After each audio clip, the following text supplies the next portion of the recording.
David Fakayode, a sustainable development practitioner. It was my brother that prompted us to go for the COVID test because he had treated malaria for 2 straight weeks, and although I had broken down a week earlier, but I was already feeling fine. But due to his own condition, and he said we should go for the COVID test, and we went to Health is Wealth, just beside the first lady's office around the government secretariat there. We got tested on Thursday, the results came on Friday, and we were confirmed positive. We were summoned, we were encouraged, but we were not forced. We took the responsibility on ourselves because we had aged parents at home. My dad is 75, my mom is 70, so, and my dad has underlying conditions, so in order to stay clear of them, we willingly adhere to their plea to them. On getting to the isolation center on Saturday, I met with the doctors. First, we met with the CMD that oriented us about the whole center and pros and cons and everything. Then, during clerking, I met with the doctors. I asked them about the mortality rates, I asked them about rights, I asked them about issues on ground and things that I could look forward to while I was at the center. I also asked him what the drugs we were going to use, which he willingly shared with me. Well, the original the original stay we were supposed to stay at the isolation center is 14 days, irrespective whether you test positive or negative. But most people test negative before the 14th day, they come to do test or something. Before the 14th day, you have tested negative and you'll be allowed to leave. But even on the 14th day, if you tested positive, you'll be allowed to go because it is believed that this is a WHO standard now. It is believed that on the 14th day, even if you test positive, you are not harmful to yourself, you are not also harmful to others. You cannot transmit COVID to others as well. And it's also believed that after having COVID, you have 14 days immunity. So you have 6 months immunity at least, pending if another variant did not come into the setting. A lot of things happened, people died, and I saw people move from the ICU as well to general wards. And I've seen people move from the general ward to the ICU as well.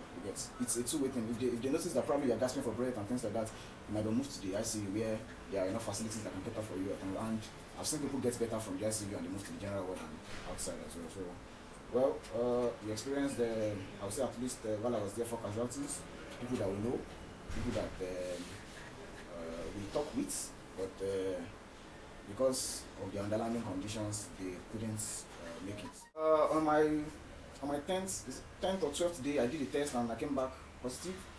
On the 14th day, they didn't come. On the 15th day, I did another test, I came back positive again. But because they did a meeting at 4 times that they were watching the new variant, so that was the reason why I was kept at the isolation center to be watched. Not that I should not be released, because there are people that are tested positive, still tested positive, that are left before me. While I was going, I told you I was skeptical about going initially. While I was going, the ambulance that came to pick me, I told him to stay on at the road. He should not drive into my streets.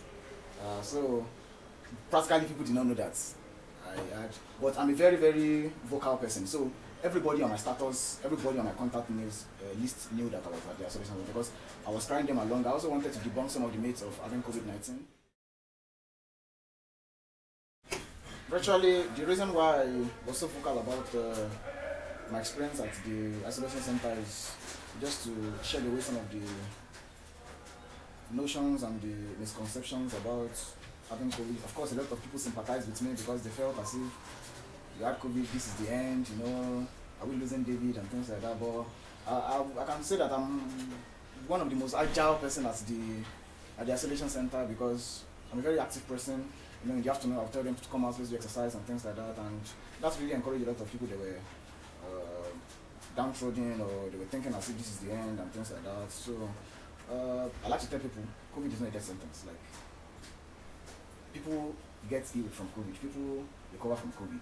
It's only probably if you have existing and strong underlying conditions that you need to be monitored, understand? And if proper monitoring is done, like early and proper monitoring is done, you can still scale through. I heard of a story of somebody that his liver, he does dialysis like twice in a week or something, and is that COVID twice now? It's conquered COVID twice.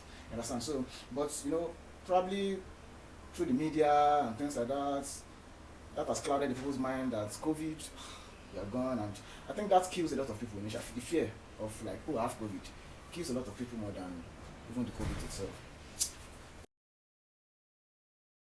Well, advising general public, I would like to tell the general public that COVID is real. Of course, some people still don't believe that COVID is real. COVID is real.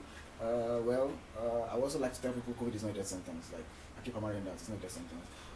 If you have COVID, if the incidence of COVID, seek the state infectious disease center. They are always willing. In fact, they were killing me with calls. Like, even after I left the isolation center, they were calling, how far are you doing now, things like this, are you doing this? So they keep on checking on you. And I also like to encourage people, if you want to take the vaccine, take the vaccine.